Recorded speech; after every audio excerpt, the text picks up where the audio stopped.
Hello friends, ಹೇಗಿದ್ದೀರಾ? ಎಲ್ಲರೂ ಆರಾಮಿದ್ದೀರಾ ಅಂದ್ಕೋತೀನಿ. ನನ್ನ ಇವತ್ತಿನ ವ್ಲಾಗ್ನಲ್ಲಿ 2 ಟೇಸ್ಟಿ ರೆಸಿಪೀಸ್ ಅಂತಲೇ ಹೇಳ್ಬೋದು.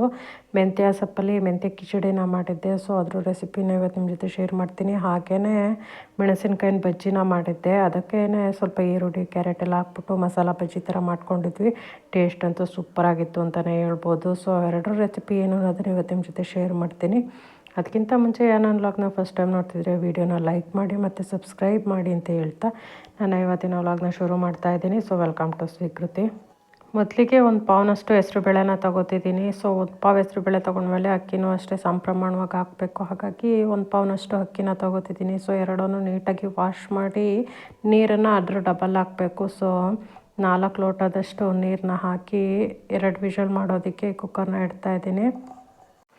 ಅದು ವಿಷಲ್ ಹಾಕಿ ಏರೌಟ್ ಆದಮೇಲೆ ಒಂದು ಪಾತ್ರೆಗೆ ಸ್ವಲ್ಪ ಎಣ್ಣೆನ ಹಾಕಿ 1 ಸ್ಪೂನಷ್ಟು ಜೀರಿಗೆ, 1 ಸ್ಪೂನಷ್ಟು ಸಾಸಿವೆ, ಹಾಗೆಯೇ ಸ್ವಲ್ಪ ಗೋಡಂಬಿ, ಅದು ಸ್ವಲ್ಪ ಫ್ರೈ ಆದಮೇಲೆ ಕಟ್ ಮಾಡಿ ಇಟ್ಕೊಂಡಿದ್ದಂಥ ಈರುಳ್ಳಿ ಹಾಗೆ ಕರಿಬೇವನ್ನ ಹಾಕ್ತಾಯಿದ್ದೀನಿ. ಸೊ ಇದನ್ನು ಅಷ್ಟೇ ಒಂದು 2-3 ನಿಮಿಷದಷ್ಟು ಫ್ರೈನ ಮಾಡ್ಕೋಬೇಕು. ಕಿಚಡಿ ಅಂದರೆ ಎಲ್ರಿಗೂ ಇಷ್ಟ ಆಗುತ್ತೆ, ತುಂಬಾ ಟೇಸ್ಟಿಯಾಗಿರೋವಂಥದ್ದು. ಅದರಲ್ಲಿ ಸ್ವಲ್ಪ ಡಿಫ್ರೆಂಟಾಗಿ ಟ್ರೈ ಮಾಡಿದ್ರೆ ಅದರ ಟೇಸ್ಟ್ ಇನ್ನೂ ಡಬಲ್ ಆಗುತ್ತೆ ಅಂತಲೇ ಹೇಳ್ಬೋದು. ಸೊ ಈರುಳ್ಳಿ ಫ್ರೈ ಆದಮೇಲೆ 1 ಸ್ಪೂನಷ್ಟು ಶುಂಠಿ ಬೆಳ್ಳುಳ್ಳಿ ಪೇಸ್ಟ್ನ ಹಾಕ್ತಾಯಿದ್ದೀನಿ. ಅದ್ರದ್ದು ಸ್ವಲ್ಪ ಹಸಿ ವಾಸನೆ ಹೋಗೋ ತನಕ ಫ್ರೈ ಆದಮೇಲೆ 2 ಟೊಮೊಟೊನ ಕಟ್ ಮಾಡಿ ಹಾಕ್ಕೋತಾ ಇದ್ದೀನಿ. ಸೊ ಟೊಮೊಟೊನೂ ಅಷ್ಟೇ ಸ್ವಲ್ಪ ಒಂದು 2-3 ನಿಮಿಷದಷ್ಟು ಫ್ರೈ ಮಾಡ್ಕೋಬೇಕು.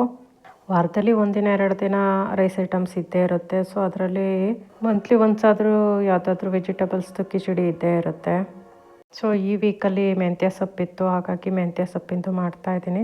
ಸೊ ಟೊಮೊಟೊ ಎಲ್ಲ ಫ್ರೈ ಆದಮೇಲೆ ಚಿಕ್ಕದಾಗಿ ಕಟ್ ಮಾಡಿ ಇಟ್ಕೊಂಡಿದ್ದಂಥ ಮೆಂತ್ಯ ಸೊಪ್ಪನ್ನ ಹಾಕಿ ಫ್ರೈ ಮಾಡ್ಕೊತಿದ್ದೀನಿ. ಮೆಂತ್ಯ ಸೊಪ್ಪೇನು 2 ನಿಮಿಷಕ್ಕೆ ಎಲ್ಲ ಬತ್ತಿದಂಗೆ ಆಗೋಗ್ಬಿಡುತ್ತೆ ಬೆಂದ್ಕೊಂಡು.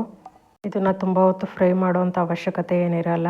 ಸೊ ಇದೆಲ್ಲ ಫ್ರೈ ಆದಮೇಲೆ ಹೆಸ್ರುಬೇಳೆ ಮತ್ತು ರೈಸ್ನ ಕೂಗಿಸಿಟ್ಟಿಟ್ಕೊಂಡಿದ್ನಲ್ವ, ಸೊ ಅದನ್ನು ಹಾಕ್ಕೋತಾ ಇದ್ದೀನಿ.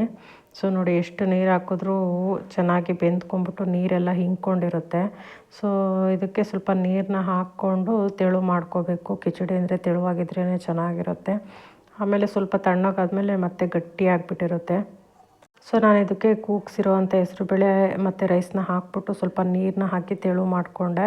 ಆನಂತರ ರುಚಿಗೆ ಎಷ್ಟು ಬೇಕೋ ಅಷ್ಟು ಉಪ್ಪು, ಹಾಗೆಯೇ ಖಾರಕ್ಕೆ ಎಷ್ಟು ಬೇಕೋ ಅಷ್ಟು ಖಾರದ ಪುಡಿ, ಆನಂತರ ಅರ್ಧ ಟೇಬಲ್ ಸ್ಪೂನಷ್ಟು ಕಾಳು ಮೆಣಸನ್ನ ಅಂದರೆ ಪೆಪ್ಪರ್ ಪೌಡರ್ನ ಹಾಕ್ತಾಯಿದ್ದೀನಿ.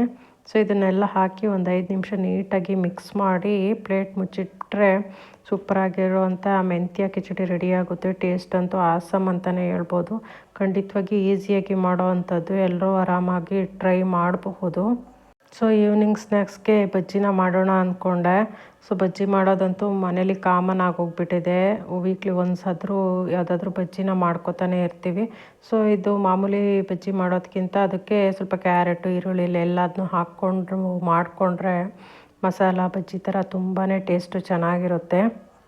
ಅದು ಈ ಮೆಣಸಿನ್ಕಾಯಿ ಬಜ್ಜಿ ಮಾಡಿದಾಗಂತೂ ಈ ರೀತಿ ಮಾಡ್ಕೊಳೋದು ನಮ್ಮನೇಲಂತೂ ಕಾಮನ್ನು.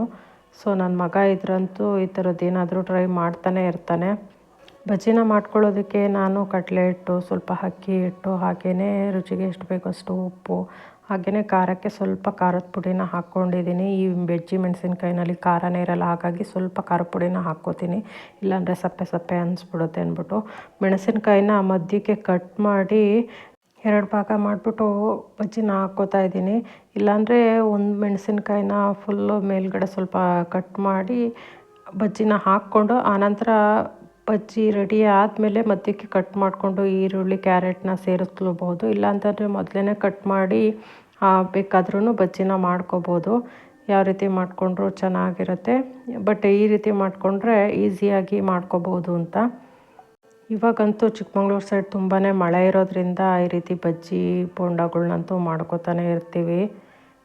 ಈ ಮೆಣಸಿನ್ಕಾಯಿ ಅಂತೂ ನಮ್ಮ ಮನೇಲೇ ಗದ್ದೆಲಿ ಹಾಕಿದ್ವಿ, ಹಾಗಾಗಿ ಮೆಣಸಿನ್ಕಾಯಿ ಮುಗಿಯೋ ತನಕ ಬರೀ ಬಜ್ಜಿ ಬೋಂಡಗಳು ಮಾಡೋದೇ ಆಗೋಯಿತು. ಕ್ಯಾರೆಟು ಹಾಗೆಯೇ ಈರುಳ್ಳಿನ ಕಟ್ ಮಾಡಿ ಇಟ್ಕೊಂಡಿದ್ದೀನಿ. ಸೊ ನೋಡಿ ಮಧ್ಯಕ್ಕೆ ಕಟ್ ಮಾಡೋಂಥ ಅವಶ್ಯಕತೆಯೇ ಇಲ್ಲ, ಮೊದಲೇ ಕಟ್ ಮಾಡಿ ಬಜ್ಜಿನ ಮಾಡಿರೋದ್ರಿಂದ ಈ ರೀತಿ ಮಧ್ಯಕ್ಕೆ ಸೇರಿಸ್ಬಿಟ್ಟು ಡೆಕೋರೇಟ್ ಮಾಡಿದ್ರೆ ಆಯಿತು. ತುಂಬಾ ಚೆನ್ನಾಗಿರುತ್ತೆ. ಸೊ ನೀವು ಒಂದ್ಸಲ ಈ ರೀತಿ ಟ್ರೈ ಮಾಡಿ ಅಂತ ಹೇಳ್ತಾ ನನ್ನ ಇವತ್ತಿನ ವ್ಲಾಗ್ ನಿಮಗೆ ಇಷ್ಟ ಆಗಿದ್ದರೆ ನಾನು ತೋರಿಸಿರೋಂಥ 2 ರೆಸಿಪೀಸು ತುಂಬಾ ಟೇಸ್ಟಿಯಾಗಿರುತ್ತೆ ಅಂತಲೇ ಹೇಳ್ಬೋದು. ಸೊ ನನ್ನ ಇವತ್ತಿನ ವ್ಲಾಗ್ ಇಷ್ಟ ಆಗಿದ್ದರೆ ವಿಡಿಯೋನ ಲೈಕ್ ಮಾಡಿ ಮತ್ತು ಸಬ್ಸ್ಕ್ರೈಬ್ ಮಾಡಿ ಅಂತ ಹೇಳ್ತಾ ನನ್ನ